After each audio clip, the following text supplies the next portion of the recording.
this is the second half of our ultra-long first episode. If you remember that we left Krabby talking about the Grenadier being made up from many, many parts from many, many places. Let's get back into it. Just a word of warning. This one gets a little bit self-indulgent, but we pull it back together at the end.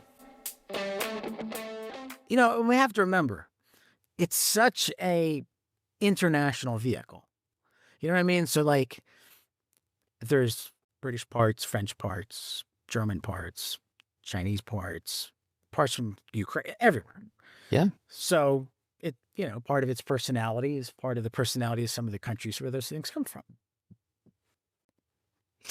Speaking of which, the chap or chapess, as we will say, that did the loading screens for the entertainment, would definitely a Doors fan. What makes you say that? Because it flashes up with a message, keep your eyes on the road and your hands upon the wheel. Yes, and it does it so quick. That is an Easter egg that got slipped in there. You may not know it's there. And he's like, the first time I noticed it, I was like, Yep. did I imagine that? Yeah. And I did was I got my iPhone. I got the slow motion one. Yes. Yeah, it pops up every now and again. It doesn't go all the time. I was like, oh, that is. Yes. And I've asked people at INEOS and they're like, either they didn't notice or they don't have an answer. So it's like, that is something that I would love to get to the bottom of. Yeah, there's a lot with the infotainment that you'd love to get to the bottom of. Do you know what? I think it's a pretty good shot at a first stab at something. I think I'm going to give them a shout out and say I think they've done really well considering it started off with a blank sheet. Yes.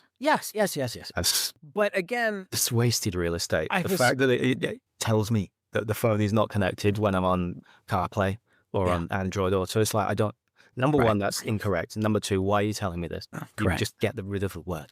Right. And what I'm really hoping a positive when the update, the update's out for everybody, above 18,000 in the VIN category. Yeah, something like that. Something like that. And that's being installed. And then for the, are we allowed to call ourselves the OGs? Yeah, we are. We're 24.1. We're not as OG as the other OGs, the 23s, but we have the first off the boat American ones. And so, once we get that update, and I don't have to use the favorite button. I don't. Because sometimes, I do, because I hate it. Really? I do. I've learned to live with it because it's like, do you know what? This is keeping me my license. Yeah, no. Nope, hate it. But sometimes when you press that favorite button to get to that menu, it disconnects your phone. Oh, really? Yeah. And that's a pain in the ass to get it back. Damn it. See, I don't have this problem because I don't bother, but hand in hand with your comments there about the noises that it makes, and there's some pretty shouty noises, some incredibly subtle, like the one where you're drifting from one lane to the next, which I would want it to actually tell me a little bit more authoritatively. Yes. It's like somebody trying to wake you up from a nap in the afternoon really gently. It's like, no. More, please. But just with those noises and stuff, we've had friends and, take this for what it is. And they're like, that is great. Unlock the vehicle. That bong's gone on. And like, what is that? And I told them and they're like, this thing makes too many noises and they're way too loud. Not everybody is as dyed in the wool. I want a vehicle that can do X, Y, and Z as we are. Correct. And they are lifestyle buyers and it has to be easy to live with. And that's one of the things that rub people up the wrong way. Yeah, and not being able to see the forest from the trees or whatever that expression is. That's because the A-pillars are so thick. Well, but again, know your audience. Didn't they pay a ridiculous sum of money to have some swanky ski slope snowboard fiesta? That's Sean White. Have you ever heard of him? Yeah, the Flying Tomato. Yeah, no, I'm saying that. That was his nickname. Oh, I know, but it's still. So, okay, but you do all that.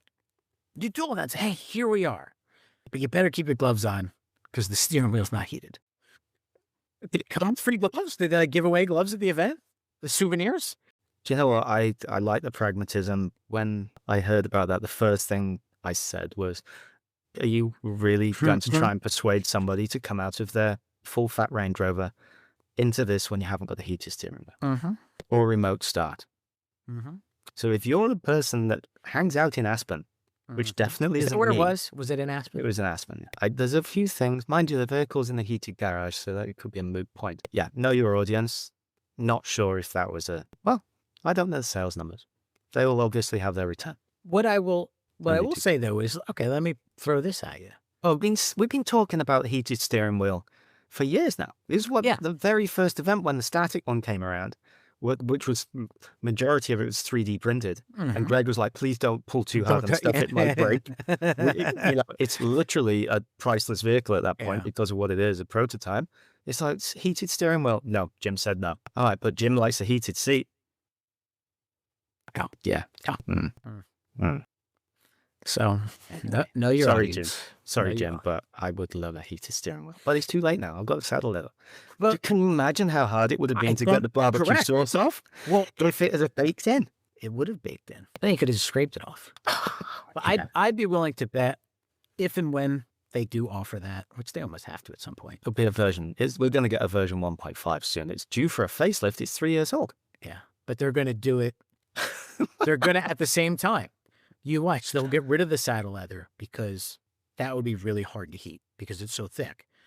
That's one of the reasons why the steering wheel leather has gotten so thin, is so that the heating little element. coil is kind of wrapped in there. And it's quicker. Yeah. So if it came down to, like right now, if you said, all right, we can put a heated steering wheel in for you, but it's going to be on the regular leather, I would decline. I like the saddle. I that do. much. I really do. It's for me, it's one of the standout things of the vehicle. Yeah. It definitely makes it different. Like when people get in I- and they see the grab bar and they're like, well, what is this? And it's very tactile. It would have been nice if they could have applied some to the shifter, because there are bougie versions of that. That would have been good. Speaking of which, the Supra one is still on my desk. Yeah. I've got to take the transmission tunnel apart, and I've been meaning to do it for so long. And the plan is that we're going to see if we can actually make an adapter plate that we swap out so you can use a Supra shifter, which I want to as do. opposed to taking stuff apart Right. electronically. And it's like, Yeah. That's not my forte. I really like the Super Shifter way better. It fits so much better design wise. the Land Rover one would have worked, Yeah. which is similar to the Supra. Yeah. Yeah. Why is I mean, Greg could have stolen one on his way out. like the Johnny Cash song, One Piece at a Time. Great Johnny Cash song. It's like, but the production numbers are up now. Yeah. You do know that song, I hope. Yes. It's a great song.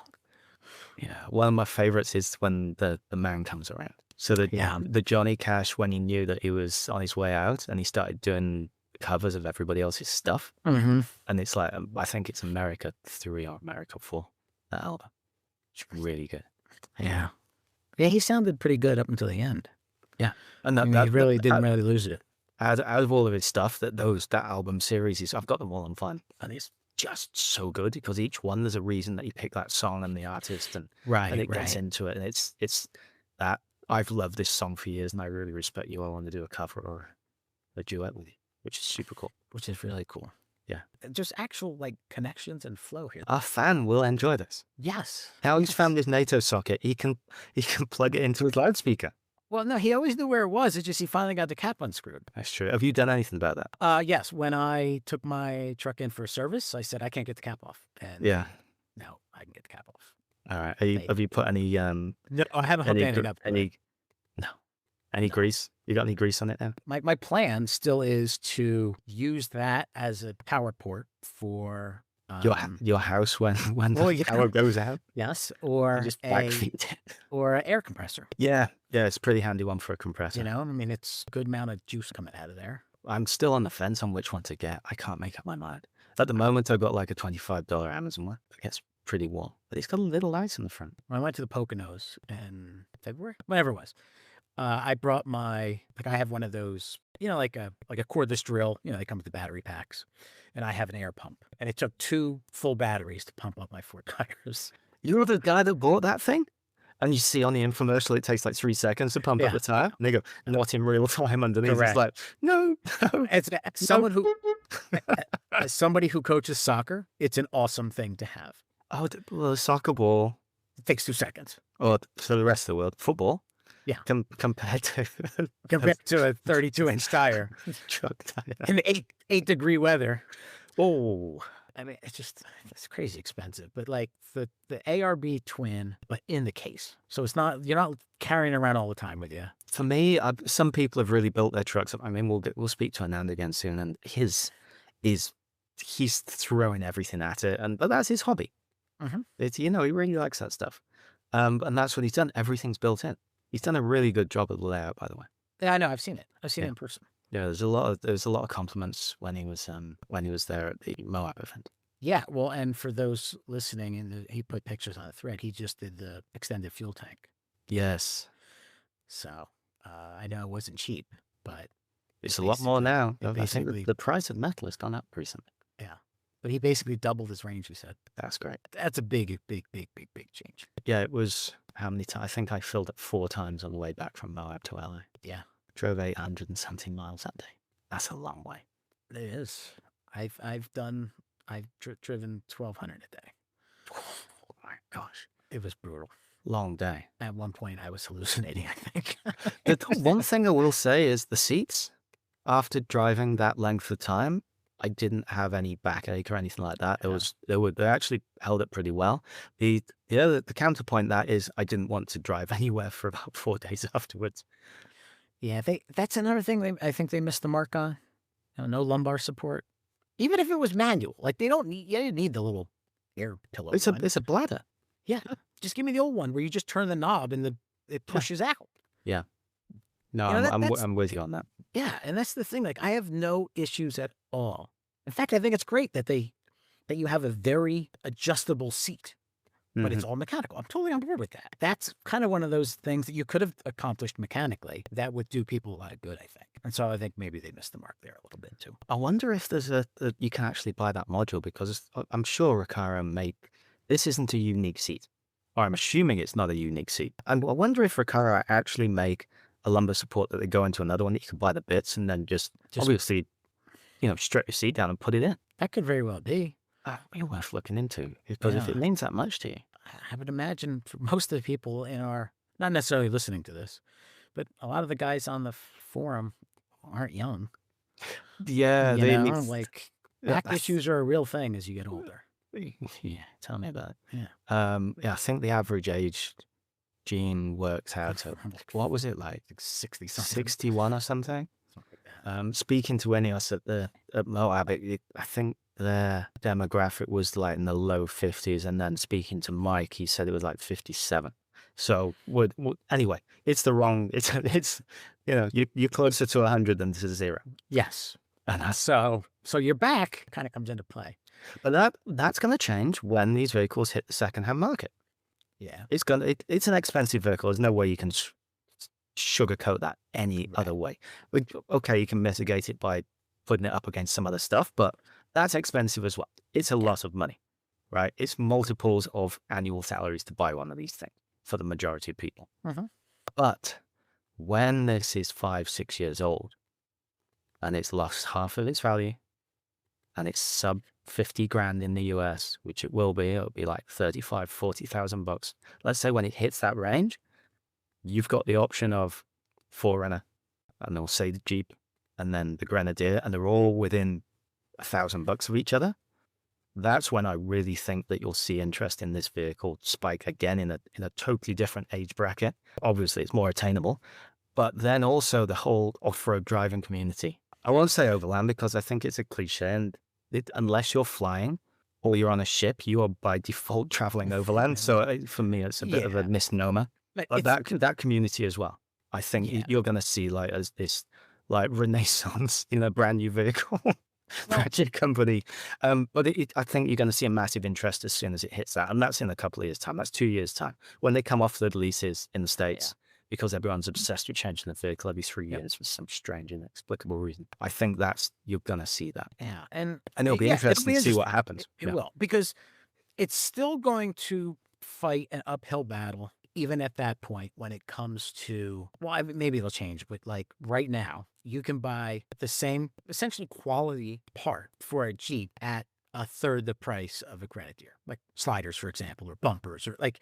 So if you want to get into it, and you can afford the truck, and let's just say you find a used Grenadier and a used Jeep, very similar, whatever. Yeah. Adding all the bits on is going to be way more expensive on the Grenadier than it will on a Jeep. It just is. I mean, and part of that we know is, like Anando, he says, the Grenadier tax. Like, this rear door table for the Jeep is $200. It's the same brand, same company, but the mount is different, and now it's $600. Yeah, and as a company, they've got to recoup their R&D prices. I get that. At a certain point, it's the cost will come down. There'll be stuff on the secondhand market as well. So, for the can you buy, I'm sure you'll be able to get a really good deal at a certain point.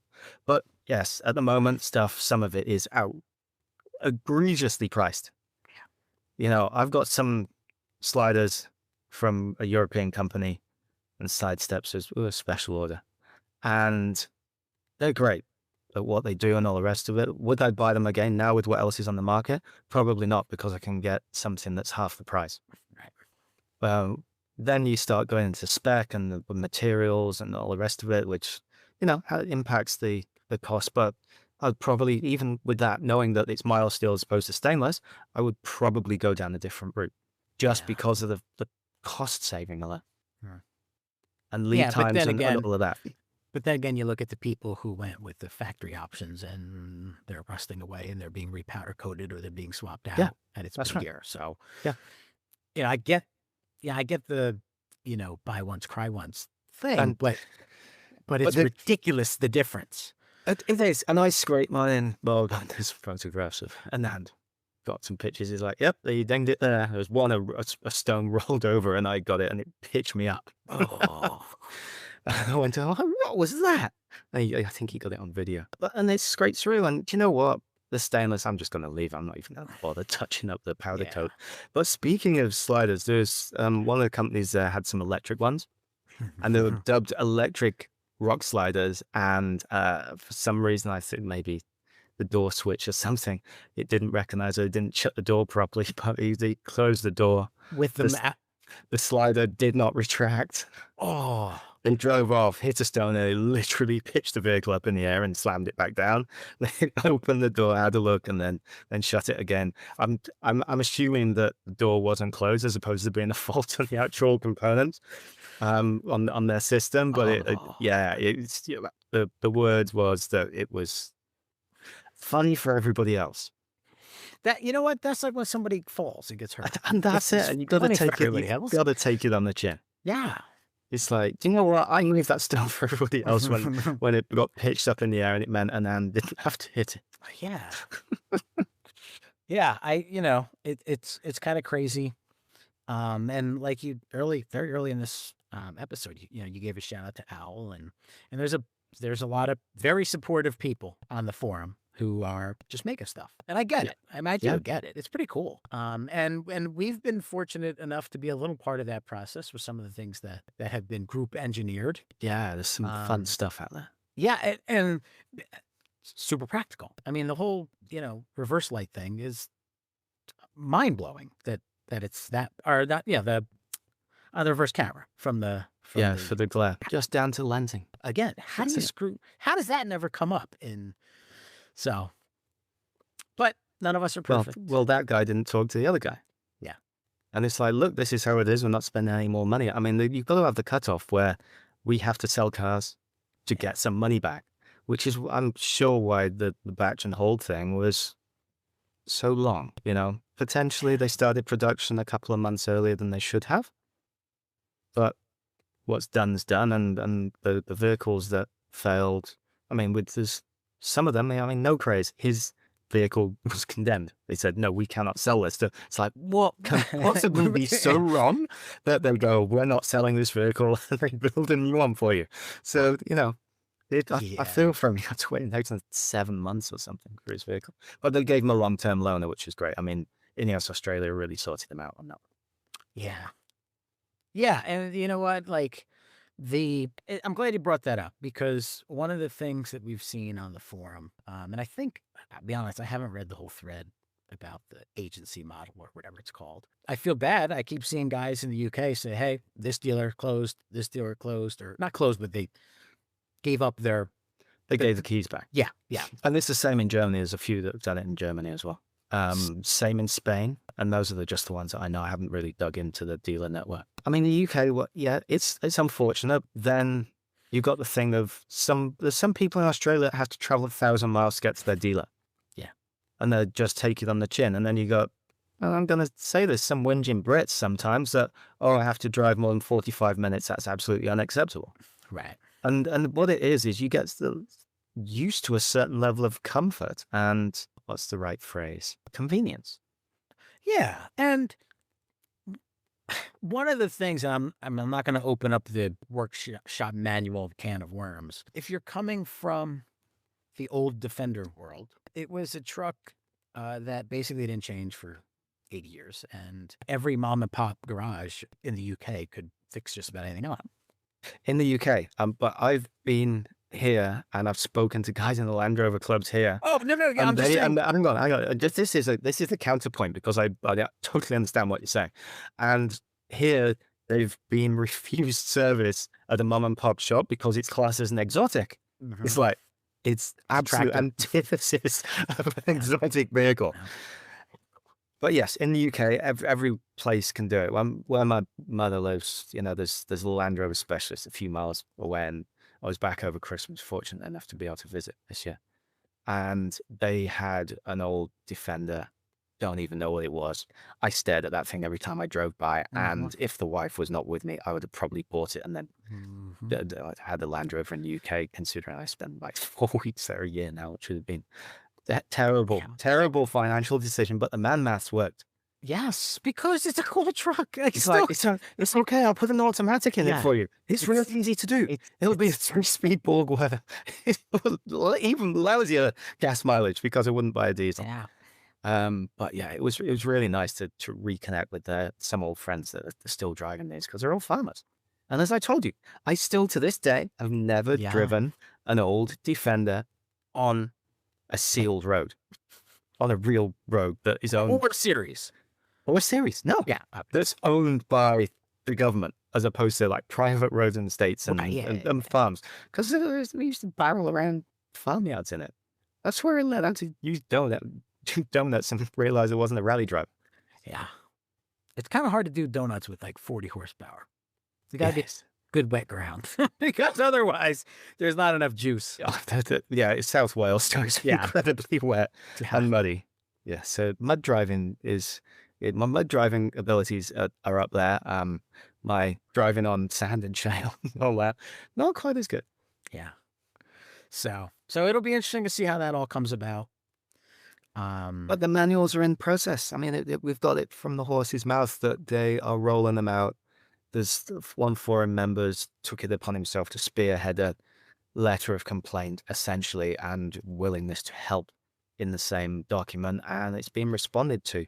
And, just with the conversations that I've had with INEOS, that's not the only one. There's been quite a few of these open letters, and as a corporation, the tone seemed to change sometime just before the new year. Where, as in, look, we've got these people that are really into this. We need to nurture that a little bit more and to give them a bit more love. Is basically that's like the vibe that I've been getting. And hopefully, I mean, everybody's saying the same stuff. I mean, there's some really senior members of the corporation that are actually engaging with local clubs, which is incredible. Right. That's absolutely fabulous. If they're going to put the time and the effort into doing that, I firmly believe that they're going to support, communities and clubs and actually be there for I say loyal fans. It sounds dreadful. For the people that, quite frankly, if none of us had ponied up and said, hey, there's our deposit, we want one, it wouldn't be a company. It just wouldn't. Jim would have gone, do you know what? I'm just going to make some for myself. I'll put all the R&D into it. I'll leave it at that. Or I'll just stay and I'll buy 500 chassis off Land Rover and I'll get them coach built for all of the various enterprises that I want to use them for. Yeah. And we wouldn't be talking here, celebrating finding a NATO socket. Yes. You need a NATO socket. Has lots of uses. Yeah, you can. How many NATOs can you fit inside a NATO socket? Yeah, that's it. I need to plug in my NATO. Oh, I'm sorry, gentlemen, lady. No. That's maybe. Did you see what they did there? I'm a gentleman and lady. Yeah. There's now two people. There's some poor wife who's being forced to listen to this in a Grenadier. Yeah, but it's too the road noise is too loud for her to hear her headphones, so she's just going with it. That's it. Speaking of Taylor Swift, again, to pull it back, there was the last trip I did in the Land Rover before I sold it to my father-in-law, and I still miss the Disco 4. I love that thing. I think the best all-round SUV that I'll ever own, just for the utility of it.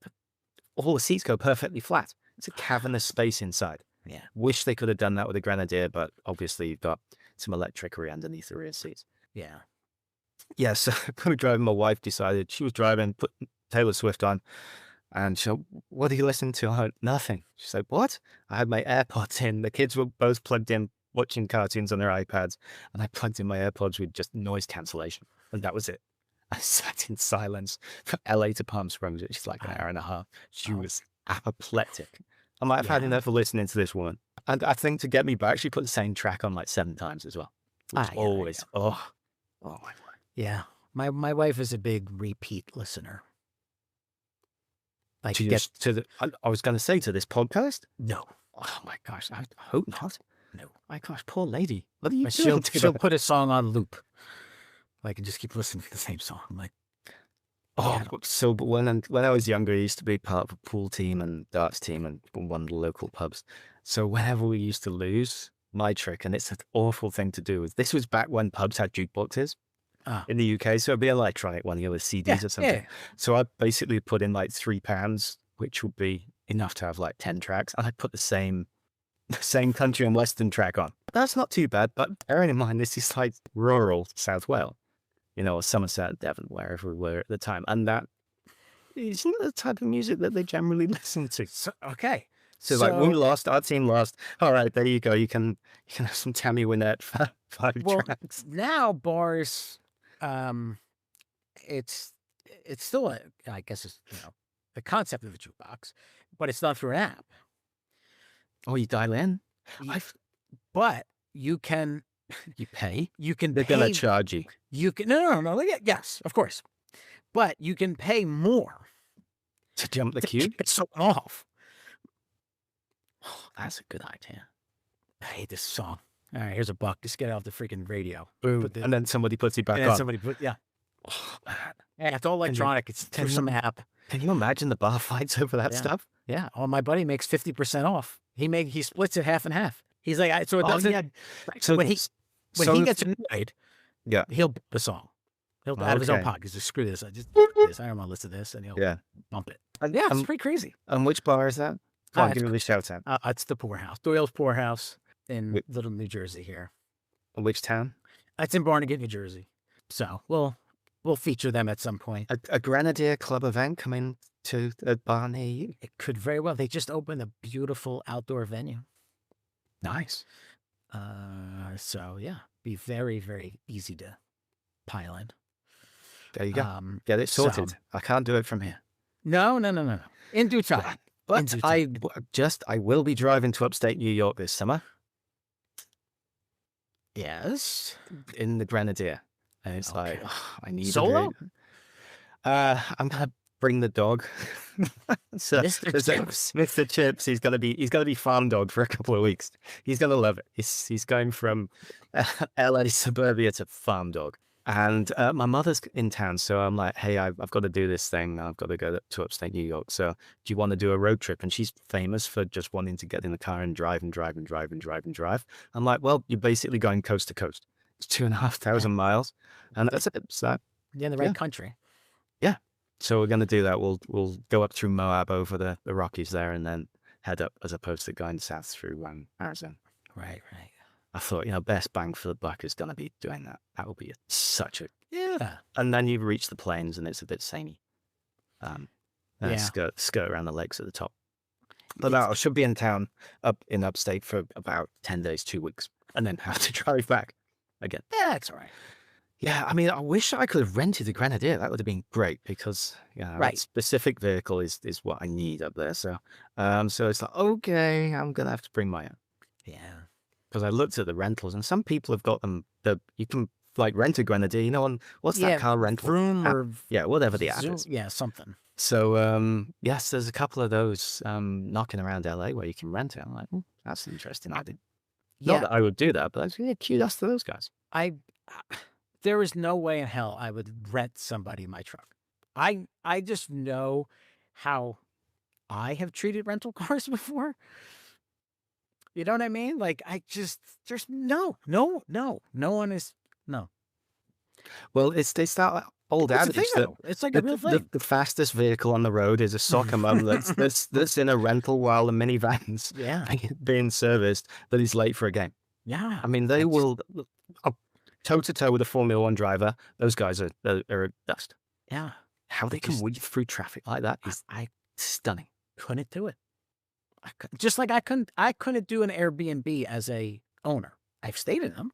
No, it's Yeah. my house. I couldn't do it. I'm too, Yeah. I don't know, too whatever on that. Yeah, and that's it. I mean, you're just too more private. That's what it is. Yeah. So, all right. Well, look, we've been on here for way too long. No one. I know. I'm really No one has made it to sorry. this point. However, if you have made it to this point, we'll just sort of say this: the reason. Well, there's a lot of reasons that we were off, and there's now a lot of reasons why we're on. And I think it's safe to say that over the next X number of months, this will be a space to watch, or a space to listen to, I suppose. Although if we do video, you have to watch. That'd be bad. But either way, I think this is a good thing to pay attention to in the next several months. Yeah, there's a few shows that we've got up our sleeve. We're going to be interviewing people. And one person that I'm desperate to get on is Matt Pryor, who's taking his family around the world. Mm-hmm. Yeah, They're in, literally. Yeah, 5-year trip, 7-year trip. But obviously he's way out in the boonies. I think he's in Mongolia or into China now. Yeah. It's not as star-like axis. Yeah, no, definitely not. Yeah.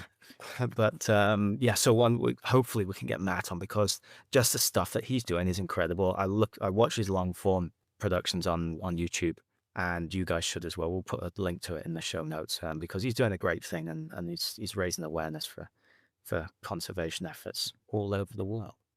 Yeah. That guy, just to get inside somebody's head on why they do something like this with the family. Yeah. It's a fundamental life-changing decision. Yeah, and it's Great. I love that stuff. I could never do it.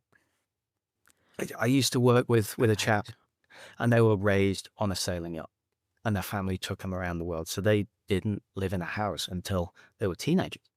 Did they walk all weird? Like what are your balance if you've never been on land before? You'd be all up. Of course they set foot on land, but they lived on a boat for years and years and years and traveled around the world. It's that getting out there and doing something. Mm-hmm. And this is a vehicle that enables you to do that. Yeah. And it puts ideas into people's heads, and that is one of the things I think I like most about it. Isn't necessarily the actual vehicle itself. It prompts me to actually go and do something extraordinary. Yeah. And I agree with you. Unfortunately, I'm one of those people who, as I always like to refer to them, I am a wonderful get motivated at midnight, but I can't do anything till tomorrow and then do nothing kind of person. You know, like you ever do that? Like you're laying in bed and you have this great plan. And yeah, I had one for this podcast and then totally forgot about it, as you know, because I'm like, oh my gosh, I've got a blank mind. But I'm with you, and I know I've said this on the forum. I will never go diving 660 feet, but the 200-meter mark on my watch that lets me know I could with that watch makes me feel better. And that's for a lot of people. I think that's the Grenadier.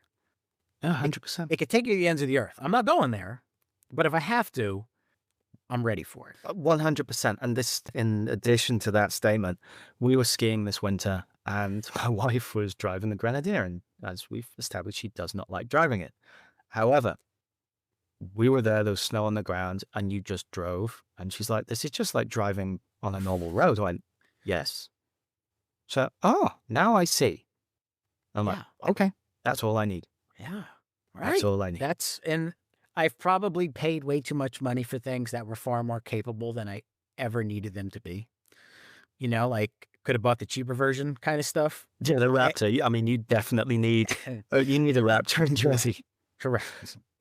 Yeah, But, that high-speed desert runs. That's the natural environment. Look, I'm not talking about. There is no substitute for horsepower. They do look And cool. they're 50 horsepower. It's torque that wins races, but yes. Yeah. So I Anyway, can't remember the nevertheless. Colin Chapman's direct Yeah. quote. Yeah.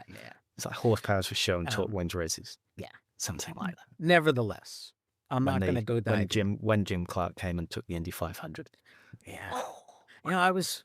Died before his time, that gentleman did. Yes. And that's when racers were... I don't mean it this way, but like... They raced everything. They were He would do racers. Formula 1, and then he would go and drive rally, and then he'd do Formula 3, Correct. and then he'd be in a stock car all on the same weekend. Yep. Because it's so in you. Yep. And just crazy. And the sense of the reality of the danger was insane. Yeah, back then there was a hay bale. Yeah. So incidentally, there's a fabulous documentary. I can't remember the name, but I will put it in the show notes. And it's about when Formula 1 started taking safety seriously, and they did a top-down analysis of how can we make these races safer because too many of our friends are dying. Yeah. Well, they talk about it in the movie Rush, which is the creative licensely adjusted. Yeah, James Hunt and Niki Lauda. Yeah. But they do talk about it in there. And then everything came to a head when Senna died, and then that's when it got serious. Speaking of which, you're going to watch the Brad Pitt one when it comes out? I will. A couple weeks. I'm going to go. Yeah. I'll probably go do the IMAX thing. It's been shot in that, and I think it will. Yeah. There's some movies that you just want to see as the director intended. I hope it's not a letdown where it's really just turned into a PR project. Because F1, the entity, was heavily involved.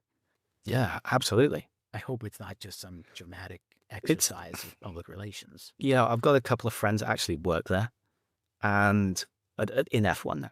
Yeah. And, there's a concerted effort by Liberty Media to broaden the demographic, because before it was just guys, like 23 to 47. That was their demographic. And now they're trying to broaden it to all walks of life and everything, which is great because it's a fabulous sport. I really enjoy it. And I mean, and I'm an engineer, as you may or may not know. And I will watch, if it's got an engineer, I will watch two guys or two people race it. I don't care. Lawnmower racing, ever seen that? I have. It's crazy. It's so thrilling as well. Stock car racing, powerboat racing, anything with an engine, I will watch it. And if it's in you, it's in you. And it's great. And kudos to those guys for broadening the appeal. There is nothing has expanded F1 interest, or maybe just interest in auto racing in general, more than Drive to Survive. Like absolutely. That just, my sister, my niece, not the demographic. No, but now they're watching it, or they know about it and they're interested. Because when I was a kid, it was rally. Formula 1 was not the premier motorsport. No. Group B rally was when you were a kid. Great tasty.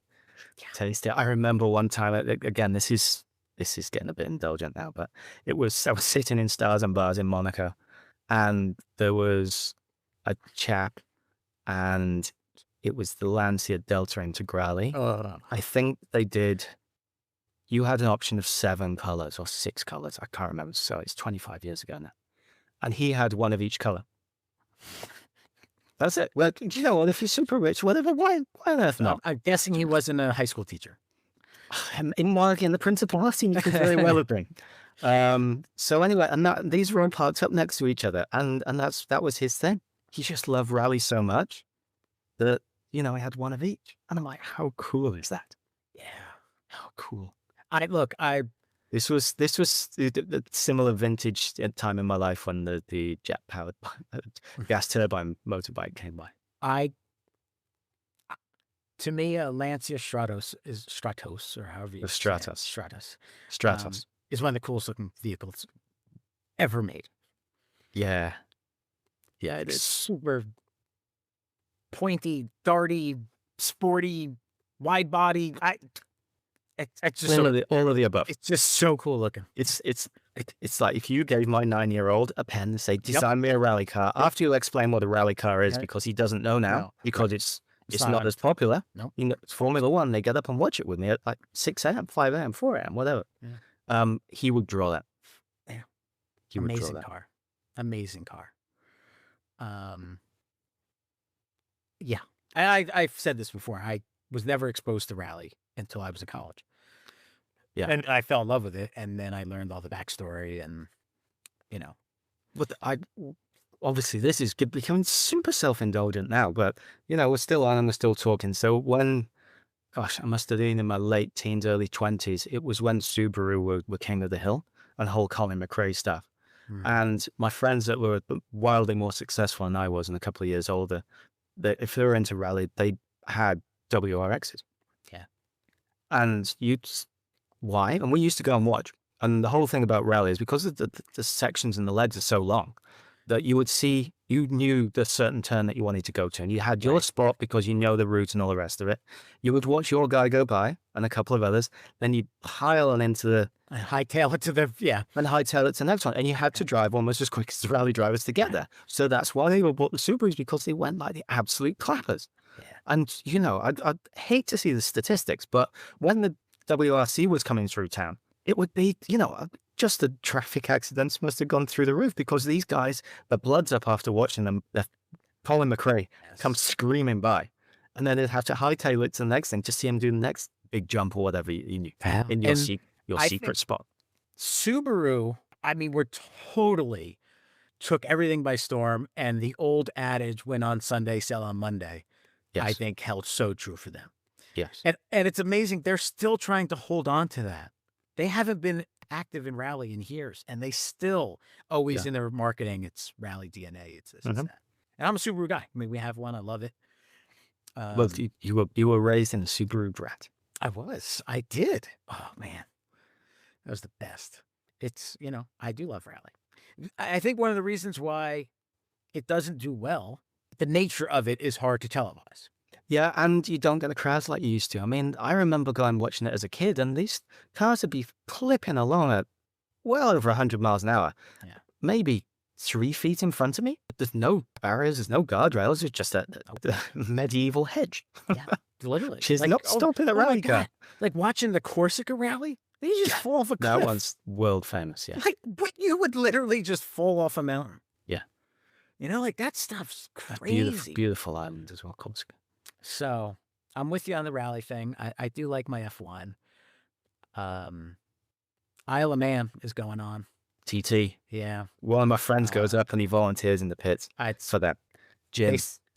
They say it's a lifetime, got to do it in your lifetime experience. He's up there every year. As I say, he's heavily into motorbikes. He's one of those guys that has the garage with some sleeping quarters in it. And he lives in Mallorca. Yeah. Just outside of Palma. And he's got, oh my gosh, dozen motorbikes. And there are various states of race preparedness. And he drives all over town. He was in town visiting me a couple of years ago. And he says, come on, let's go to the Triumph dealership. So we went and had a look, and it's a couple of miles from the house. And then there was some dude, let's say, hipster, came in and he was talking to the salesman. And it was one of the, and the loafers with no socks. Oh, so yeah. Hipster, and right? the really dark blue jeans flipped up a little bit at the bottom. Have you met this guy? Anyway, with that, he's like, oh, I've heard things about the traction control, on the Triumph. It can be a bit iffy in the wet and all the rest of it. And we looked over, and James said, yeah, I've got a bit of experience at this. And he gave him an absolute rundown. He says, there's no problem with traction control until you're in the wet at about 145. Then it gets a bit iffy, and this is what you need to do to it. And he's like, yeah, because that's when I came off, and he had a bad off, and it put him in hospital. And when he was racing in Catalonia, and those guys are nuts. And it was anyway. So the just the look on this hipster's face, and it totally, let's say, burst his bubble a little. Yeah, well, it was a beautiful cafe racer. If it wasn't for doctors and dentists, Harley would have gone under. It's very true. So. And I'm just going to say something super controversial. That is one noise I really dislike. I think it's the only engine sound I cannot stand. Agreed. Is that, give me a 4-stroke any day as opposed to that. I just don't like it. Nope. I was buying a guy yesterday. And this guy's a complete idiot. He was on like a headlight. It was actually it was a Victory bike, but it was all. They look good. out. I like how they look. He was all I just do not choppered like the out, sound. those big stupid handlebars with his hands way up high, Hmm. and he stalled it. But then he was still rolling, and he bump started it. He popped the clutch. It started back up, and then he like revved it and like fishtailed out. And then there was It's like you can't get that kudos back. It's like it's gone, brother. It's never coming back to you. And next to me is another guy, just a regular guy in a truck, and I just happened to look over, and he happened to look over, and we were just laughing. Like, how stupid is this? Because it's dumb. Okay, random bit of trivia. The only time Porsche's ever made a bike engine. Really? They made a bike engine? Yeah, they did it for Harley. You know the water-cooled one, the Vero? Yeah. That is a Porsche design involved. They designed the engine for Harley Davidson. Wow. Who knew? So you can have a Harley with the heart of a Porsche. And then you can pull up next to someone and just rev for no reason. It sounds good. It's water cooled. Yeah. It sounds better. Those sound a bit better. Anyway, I think that is like the word wax lyrical enough. He hit a lot of stuff. Yeah. But it comes down to, and this is the thing that people don't understand either. And this is the third goodbye. It is, but our friendship suffers. I'm glad you didn't say brand. No, it's brand. Well, brand. The only brand is the one that gets burnt into a cow's bum. Yeah. No, I was going to say that our friendship gets strained when we want to make episodes because it's basically just us talking like we would on the phone or if we were together. So our friendship becomes very public for the next X amount of sessions. I hope the people we're going to speak to can tolerate us. Look, if they know any, well, no, we don't want them to know anything about us because they might not agree to come on. They're going to do a U-turn. We're good. We're good. Don't worry. No. And there's lots of people we want to get on, and hopefully it pans out the way we hope. Yeah, I'd love to speak to some of the aftermarket companies and really dig down on their plans and just what they see in this vehicle, and because they're coming at it from a totally different point of view. Obviously, they're looking at dollar signs, but you don't do anything like this from zero without having a bit of a passion about it. Yeah. And that is something that is in abundance with this community and with, just the response. You think about 2 years ago, what there was for this vehicle compared to now. Oh, it's incredible. And there's like probably 20 different companies making rock sliders now. Yeah. Which is great. Yeah. More is better. Of course, when it comes to that stuff, because it drives innovation and it drives prices down. Drives prices down, which is there should not be a tax on this vehicle. It should be, everything eventually should be a comparable price to something for a Jeep. An entity, let's say that the community that is something that we're trying to promote and trying to remind everybody of. It's like, look, make this realistic instead of unobtainium for some of these things. Yeah. And hopefully INEOS has their ears on and are starting to. I know they listen to this. Yeah.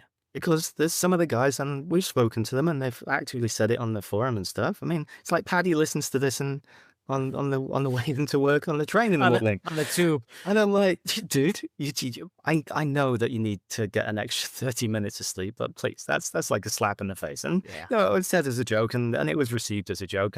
But he's there, and I told him that we were going to record today, and he's like, thank you. Glad. Well done, guys.